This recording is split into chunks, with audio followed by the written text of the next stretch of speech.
மோர்க்கூட்டு.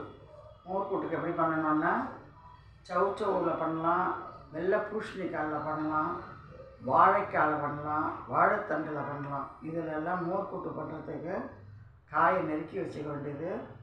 தயிர் கெட்டியாக இருக்கிற தயிரை ரொம்ப புளிப்புள்ளாதே இருக்கணும், மீடியமாக புளிப்பு இருந்தால் போதும்.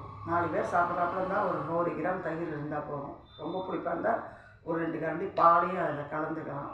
அதுக்கு முன்னாடி 2 டீஸ்பூன் துவரம் பருப்பு, 1 டீஸ்பூன் கடலைப்பருப்பு, 1 டீஸ்பூன் ஜீரகம், ஒரு 1.5 டீஸ்பூன் பச்சரிசி, நம்ம வீட்டுக்கு தேவையான காரத்துக்கு தேவையான பச்சை மிளகாய், இஞ்சி ஒரு துண்டு, எல்லாத்தையும் 2 தனியாகவும் போட்டு ஊற வச்சிட வேண்டியது.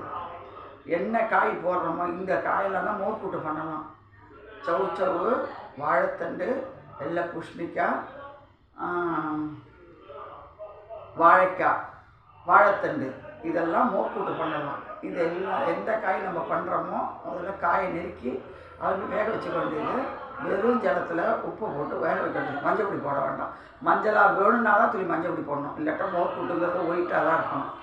காய் வெந்தோடனே இந்த அரைச்சதையும் அந்த தயிரில் நல்லா சிலிப்பிட்டு இந்த அரைச்சதையும் கொட்டி அதில் கொட்டி 2 கொதி விட்டால் கெட்டியாகும். கீழே இறக்கி வச்சு தேங்காய் எண்ணெயில் 2 கடுகு, கடலைப்பருப்பு, மிளகாய் வத்தல், உளுத்தம்பருப்பு தாளித்து கொட்டி பச்சை கருவேப்பிலை போட்டு கீழே இறக்கினா மோர்க்கூட்டு. கிளறி வச்சோம்னா மோர்க்கூட்டு. தேங்க்யூ. சேனலுக்கு ஆதரவு கொடுங்க. நன்றி, வணக்கம்.